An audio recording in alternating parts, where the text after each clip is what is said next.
Hello everyone, welcome back to the new class, and in this class we will read chapter 5 of geography, natural vegetation and wildlife. And this is Suman Mehta, your SS teacher. Dear students, let's start the topic. Have you observed the type of trees, bushes, grasses and birds in the fields and parks in and around your school? क्या कभी आपने अपने आसपास, अपने school के आसपास अलग अलग टाइप के, अलग अलग प्रकार के जो पेड़ पौधे हैं, झाड़ियाँ हैं, घास हैं या पक्षी हैं, इन सब को देखा है? कभी खेतों में तो कभी बगीचों में। आर दे सिमिलर, क्या वो एक जैसे हैं? और देयर आर वेरिएशंस, या फिर उनमें भी अंतर है। India being a vast country, you can imagine the types of bioforms available throughout the country. Bharat जैसा कि एक बहुत बड़ा देश है, यहाँ पर हम कल्पना कर सकते हैं, आप भी कल्पना कर सकते हैं कि अलग अलग टाइप के जैव जीवों के रूप मौजूद हैं जो कि हमारे देश के अंदर पाए जाते हैं। Our country India is one of the 12 mega biodiversity countries of the world. हमारा देश भारत पूरे संसार के जैव विविधता वाले देशों में से 12वीं नंबर पर है, यानी 12th पोजीशन पर है। With about 47,000 plant species, India occupies 10th place in the world. 47,000 यानी 47,000 अलग अलग प्रकार के पेड़ पौधों की प्रजातियां की वजह से भारत विश्व का 10वीं पोजीशन पर आता है, 10वें स्थान पर आता है, and 4th in Asia in plants diversity. और पेड़ पौधों की इन्हीं अलग अलग प्रजातियों की वजह से भारत जो है एशिया का चौथा बायोडाइवर्सिटी कंट्री है। There are about 15,000 flowering plants in India. Bharat में लगभग 1500 अलग अलग प्रकार के फूलों वाले पौधे हैं, which accounts for 6% in the world's total number of flowering plants, जो कि विश्व के फूलों वाले कुल पौधों का 6% है। यानी भारत में कितने परसेंट हैं? Variety of plants species of the world 6%. The country has many known flowering plants such as ferns, algae and fungi. हमारे देश भारत में कुछ बिना फूलों वाले पौधे भी पाए जाते हैं, जैसे ferns, algae and fungi. India also has approximately 90,000 species of animals as well as a rich variety of fish in its fresh and marine waters. Bharat में 90,000 अलग अलग प्रकार के जीव जंतु पाए जाते हैं, जानवर पाए जाते हैं, और इस हिसाब से हमारे देश के अंदर जो ताज़े पानी की झीलें हैं या ताज़े पानी की जहाँ भी स्रोत हैं और जो समुद्री पानी है वहाँ पर अलग अलग प्रकार की मछलियाँ भी पाई जाती हैं, उस मामले में भी हम समृद्ध हैं। नेचुरल वेजिटेशंस रेफर करती है एक प्लांट कम्युनिटी को which has grown naturally without human aid and has been left undisturbed by human beings for a long time. प्राकृतिक वनस्पति हम उस पेड़ पौधों की संपदा को कह सकते हैं जो कि अपने आप उगाई है और जिसके उगने में इंसान की मदद की ज़रूरत नहीं पड़ी और लंबे समय तक इंसान उसको डिस्टर्ब भी नहीं करता, यानी उसका कोई उसमें दखल नहीं देता। तो ऐसी वेजिटेशन को हम कहते हैं natural vegetation. This is termed as virgin vegetation, हम इसे विर्जन वेजिटेशन भी कहते हैं। Thus cultivated crops and fruits orchards form part of vegetation but not natural vegetation। इसलिए क्या होता है कि जहाँ पर हम फसलें उगाते हैं जिन खेतों में, और जो फ्रूट्स हम उगाते हैं, या फलों के जो बगीचे हैं, इन सब को हम वेजिटेशन का पार्ट तो मानते हैं, लेकिन इन्हें हम नेचुरल वेजिटेशन नहीं कहते। क्यों? क्योंकि इनकी स्पेशल केयर हम करते हैं अपने पर्सनल बेनिफिट के लिए। इसमें ह्यूमन बींग्स का एड और इंटरफेरेंस दोनों ही शामिल है। अब नेक्स्ट देखिए बेटा, do you know the virgin vegetation which are purely Indian are known as endemic और इंडिजीनियस स्पीसीज। वो प्राकृतिक वनस्पति जो पूरी तरह से भारत की है, यानी भारत के अंदर जो पेड़ पौधे शुरुआत से उगते आए हैं, ऐसे पौधों को हम कहते हैं स्वदेशी पौधों की प्रजातियां। But those which have been come outside India are termed as exotic plants. लेकिन जिन पेड़ों की प्रजातियों को हमने बाहर से मंगवाया या जो बाहर से आई हैं, उन्हें हम विदेशी पेड़ों की या पौधों की प्रजातियां कहते हैं। The term flora is used to denote plants of a particular region और पीरियड। एक खास समय में एक खास क्षेत्र के अंदर जो पौधों की प्रजातियां या कुल पौधों की प्रजातियां फ्लोरा कहलाती हैं। Similarly the species of animals are referred to as fauna. कुल जानवरों की जो प्रजातियां हैं वो इसी प्रकार क्या कहलाएंगी? फौना कहलाएंगी। This huge diversity in flora and fauna kingdom is due to the following factors. और ये सारी variety of plant species and kingdom of animal species क्या किन वजह से इतना वैरायटी में इंडिया में मौजूद है, उसके क्या कारण हैं? उसके फैक्टर्स ये हैं। पहला रिलीफ फीचर्स में देखिए, लैंड, जमीन। Land affects the natural vegetation directly and indirectly. जमीन जो होती है बेटा वो प्राकृतिक रूप से क्या करती है? प्राकृतिक वनस्पति को प्रत्यक्ष या अप्रत्यक्ष रूप से प्रभावित करती है। Do you expect same type of vegetation in mountainous plateaus and plain areas और in dry and wet regions? क्या आप पहाड़ों पर, पठारों पर या समतल भूमि पर या सूखी या गीली जमीन पर एक जैसे पौधों की कल्पना कर सकते हो या ऐसा सोच सकते हो? The nature of land influences the type of vegetation. जमीन का जो रूप है वो वहाँ पाई जाने वाली वनस्पति के प्रकार को प्रभावित करता है। The fertile level is generally devoted to agriculture. जो उपजाऊ जमीन होती है आम तौर पर वो वहाँ पर खेती ज़्यादा की जाती है। The undulating and rough terrains are areas where grassland and woodlands develop. और जो बाढ़ वाली, अनडुलेटिंग मीन्स बाढ़ वाली जो क्षेत्र होते जहाँ बार बार बाढ़ आती है, या फिर जहाँ पर उबड़ खाबड़ ज़मीन होती है, रफ टेरेन होता है, वहाँ पर आम तौर पर देखा ये जाता है कि घास के मैदान पाए जाते हैं या फिर जंगल पाए जाते हैं। Give shelter to a variety of wild life. और अगर जंगल हैं, घास के मैदान हैं, तो फिर वो क्या करेंगे? जंगली जीवों का आश्रय स्थल होंगे, यानी वो उनके रहने का घर भी होंगे। क्योंकि जितने ज़्यादा जंगल होंगे, जितना ग्रासलैंड होगा, वहीं पर उनको फीड करने वाले वैसे ही जानवर वहाँ पर डेवलप हो जाएंगे और वहाँ पर रहने लग जाएंगे। तो ये तो था लैंड का। अब नेक्स्ट देखिए, सोइल, मिट्टी। The soils also very over space. मिट्टी भी अलग अलग जगह पर अलग अलग पाई जाती है।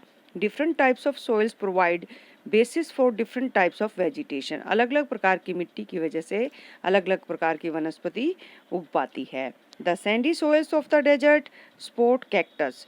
जो रेतीली मिट्टी होती है वो कैक्टस और जो कांटेदार झाड़ियाँ होती हैं उनके उगने में मददगार होती है। while wet and marshy deltatic soils support mangroves and deltatic vegetation।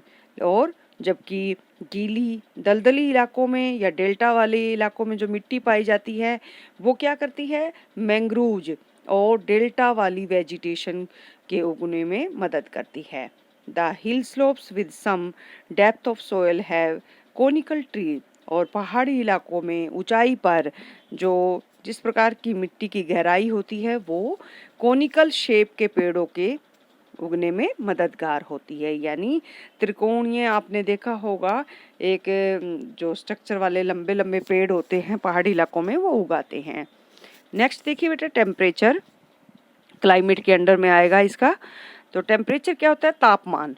The character and the extent of vegetation are mainly determined by temperature along with humidity in the air, precipitation and soil. देखिए किसी भी वनस्पति का कैसा nature है, वो कितना फैलाव में है, ये इस बात से सुनिश्चित होता है कि उसको टेम्परेचर कितना मिला अपने उगने की अवस्था में। यानी हवा में ह्यूमिडिटी कितनी थी और तापमान कितना था, इसके ऊपर ही किसी वेजिटेशन का एक्सटेंशन और उसका कैरेक्टर डिपेंड करता है। On the slopes of the Himalayas and the hills of the peninsula above the height of 915 meter, the vegetation and its growth and changes it from tropical to subtropical temperate and alpine vegetation। तो अब आप देख पा रहे हैं यहाँ पर क्या लिखा हुआ है कि पहाड़ी इलाके और जहाँ पर पठार होते हैं वहाँ पर 915 मीटर की ऊंचाई के ऊपर जिस प्रकार के टेम्परेचर होता है, यानी जितना तापमान, जितनी हीट उन्हें मिल पाती है, उन पौधों को अलग अलग प्रकार की वहाँ पर वेजिटेशन देखने को मिलती है, उनकी ग्रोथ भी अलग अलग टाइप से होती है। और अगर उसमें अगर कुछ चेंज दिखाई देता है तो वो due to the temperature receiving की वजह से होता है। यानी वहाँ पर सन हीट कितनी रिसीव हो पाई उसके ऊपर डिपेंड करेगा कि वहाँ पे ट्रॉपिकल टाइप की वेजिटेशन होगी या सब ट्रॉपिकल टाइप की टेम्परेट जोन वाले जो वेजिटेशन होती है वो होगी, या फिर जहाँ पर बहुत कम सनलाइट मिल पाती है वहाँ पर एल्पाइन वेजिटेशन देखने को मिलेगी। यानी बिल्कुल अपर जो सिचुएशन है माउंटेन्स की वहाँ पर एल्पाइन वेजिटेशन दिखाई देती, क्योंकि सनलाइट जैसी होगी उसी टाइप की वैरायटी के प्लांट्स वहाँ पर ग्रो करेंगे। आई थिंक आपको इतना समझ आ चुका होगा। अब नेक्स्ट देखिए बेटा,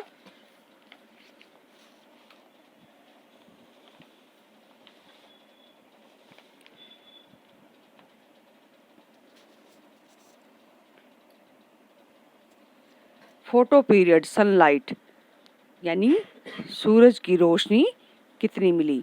जो ड्यूरेशन होता है सनलाइट का, द वेरिएशन